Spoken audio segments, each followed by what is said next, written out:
What? Hold it up here.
Hello everybody.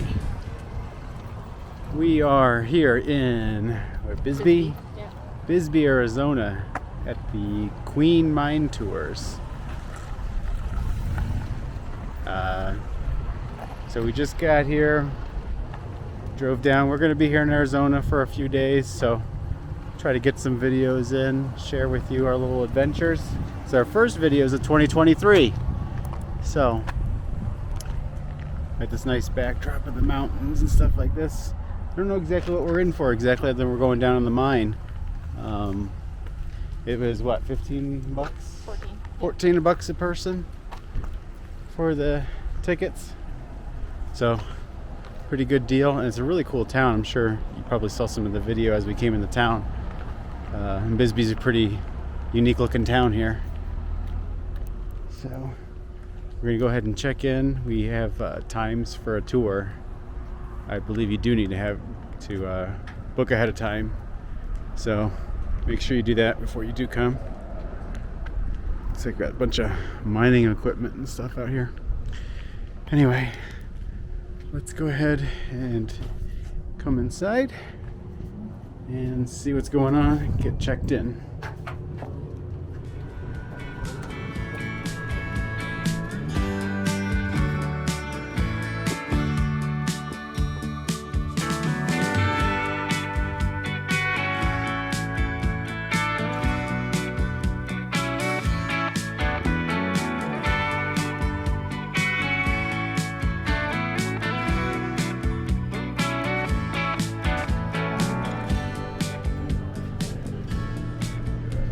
So we're all checked in. You have to sign a waiver before you get in. Our appointment's at 2? Yeah. So our tour starts at 2, but we had to be here at 1:15. 1:30. So you had to get here a half hour before whatever time your tour is. So make sure you know that. Get your tour booked ahead of time because they do sell out. I think the sign up there said all the tours for today are already sold out. Ours is the last one of the day. Oh, so they must be early in the morning. 'Cause ours is at 2. I guess we must be one of the last ones. So just make sure you get that booked ahead of time. Don't just think you can come up here and come in. And I think they're going to give us a hard hat with a light and a vest. And then we got these little tags. Everybody has a tag for your group. So you know you're going, which group you're with. Because I guess sometimes this whole place is just full of people. It's got people in it, but it's not really busy right now. But apparently when your parents were here before, it was shoulder to shoulder people. Yeah. So, but they have lots of stuff here that you can look at, and they all will gift shop and stuff. So when you're waiting your half hour for your tour, there's still things to do and look at and stuff beforehand. So tour is coming up here in just a few minutes, and I will show you as much as we can.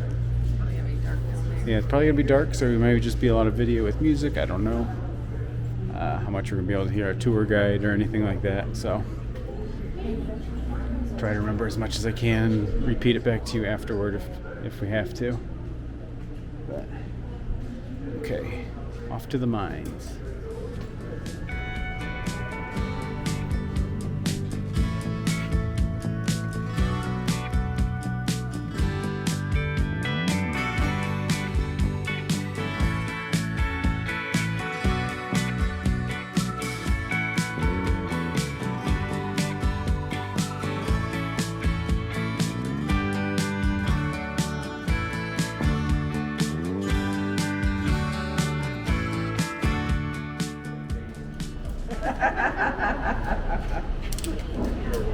watermelon. You want a blue? It's okay. I'll trade with you. You want a blue? She doesn't want a blue. Get that. Give me the one person with a blue. Oh man, I might get left out though. Oh, okay. Yeah, they're not gonna be able to see They're you. not gonna be able to see me. They're not gonna think I'm part of the tour. Thanks. You're welcome. They're gonna put you to work. I think you're a worker.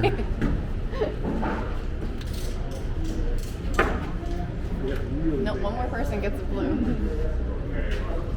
Oh no, everybody's green except me, but there weren't enough greens.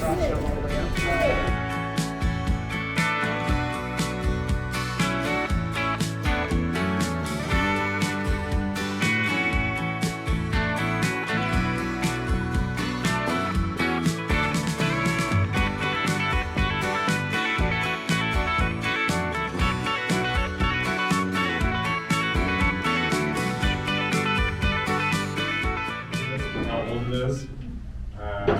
There's about 2,200 miles of track and tunnel underneath the city of Bisbee, connecting all the 29 mines in the town here in the 8 square miles of Bisbee. We're just going to be seeing 2 mines, the Copper Queen and the Southwest. But it's a lot of mine. But unfortunately, we can only go so far, or fortunately, depending on who you are, we can only go so far. If you look down the tunnel, some of you may not be able to see it, but down there is a red light. And next to that red light is the original Copper Queen mine shaft.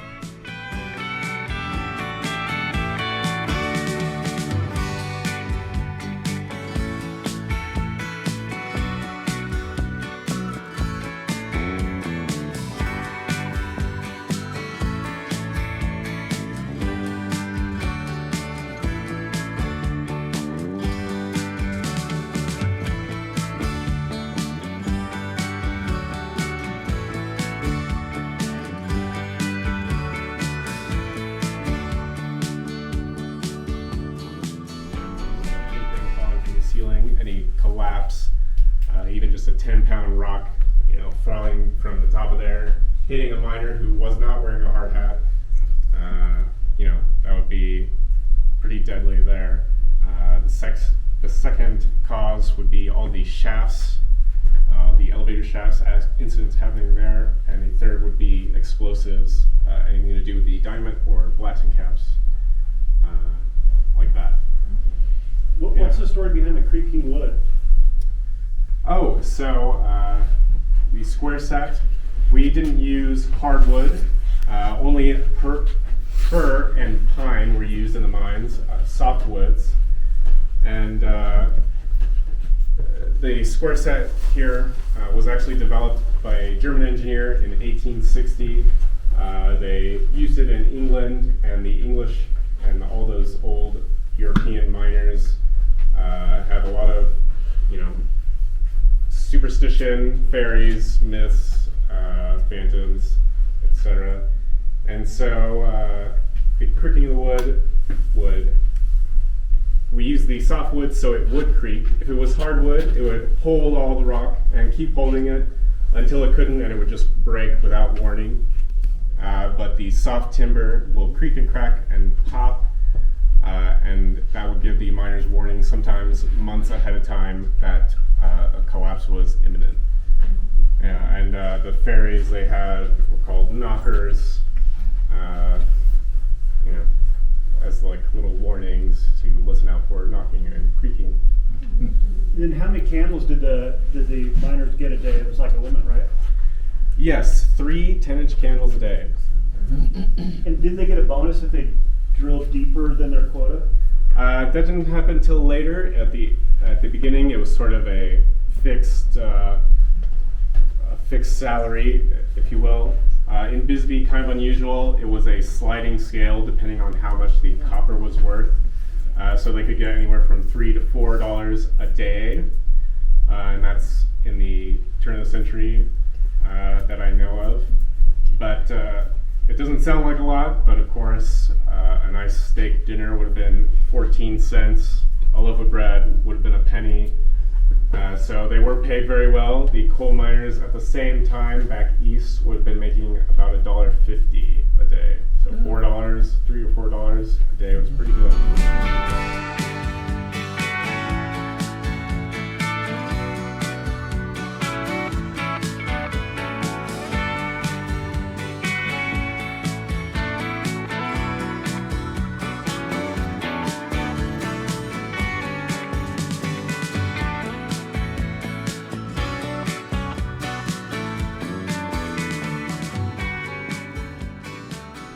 Ore or rock out. It wasn't always ore, in these cross-cut tunnels here, or the haulage tunnels. There was no ore in here unless they ran into some accidentally. So, whatever they were moving, they had to be filled in these ore cars. And not every level is a haulage level. We're on the 3rd level. There are 4 above us and 2 below us. And behind me here is a set of ore chutes. And behind those is a 15 by 15 foot area called the pocket. And it's at the bottom of a raise that connects all the levels above. So it goes 400 feet up. And it's all what they call cribbed with timber, and that's where they would dump their ore to be, or shovel it in. At the top of this would be a stope, and they would have a hole with bars across it called grizzly bars, and that's just to sort of keep anybody from falling down it, and to manage the size of the rock. They were 8 inches apart, so that's the biggest rock you could get down here. And they would end up at the bottom of these raises in a pocket. Now, the mines here in Bisbee were all wet mines. There would have been water running down the walls behind you, water coming out of the chutes, and right where you're standing would be a trench full of water. They were pumping about 5,000 gallons per minute. Sometimes double that. Yeah, so it would have been very wet, and in these ore chutes would have been a lot of wet rock. It would have basically been mud. Where'd they get their water? Thermic, it generates its own heat, and if you were to strike it and get it started on fire, it will continue to burn, and not even putting it under water would put it out. It would just burn completely. Anytime they encountered chalcopyrite, they took it out to the surface. They did not want it in the mine at all. And that's what would burn, and of course the timbers, and they were working by candlelight, and the carbide lamps had an open flame. So there was a lot of things to be concerned with. So there were 3 types of miners here in Bisbee. There were the crosscut miners that mined all the tunnels, the stope miners who mined all the ore out, and the raise miners who drove all the vertical shafts. At the end there, you'll see what is called a stoper drill. And that's what the raise miner would use to drill the raises. Highest paying job, because it was the most dangerous. They were drilling straight up. And then here we have sort of an older drill, similar to the one that was in the stope. 260 pounds, it was a 2-man job to operate it. They would have a winch or a hoist or a pulley system drilled into the rock above it, so that way they could even move it. They would move it to the top collar there and start their drill pattern all the way down. Even though these early drills were sort of a pain to move around, they were very welcomed by the miners. As you remember, hand drilling 1.5 feet an hour, while these could drill a 7-foot hole. That was the new standard, 7 feet. 1 7-foot hole in about 8 minutes. Wow. Yeah, so they definitely would use this, prefer this, even if it made a bunch of dust, even if it was muddy, or they got covered in oil. It didn't matter, it was way better than the hand drilling. Eventually they moved on to something like this. This is the Gardner Denver jack leg. They still use a version of this in mines today. It's a very good machine, I have been told, especially because it's only about 120 pounds, and it does all the work for you.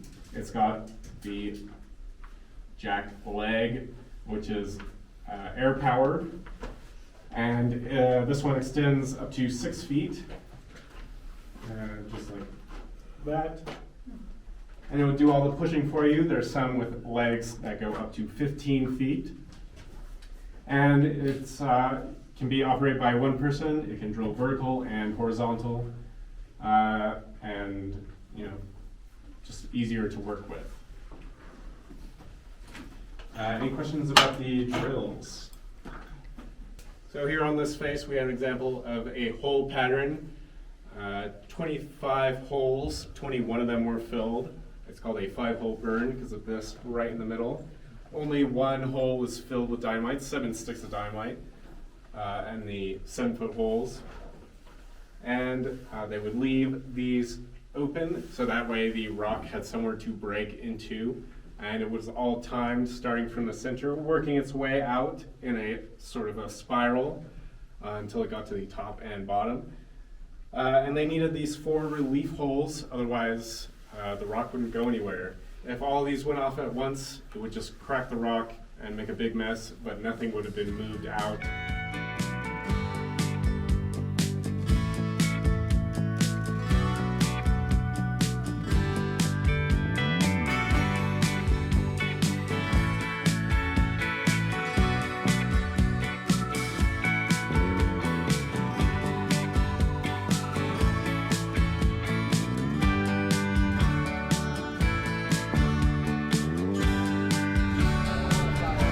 So that's the end of the mine tour. I hope you enjoyed that.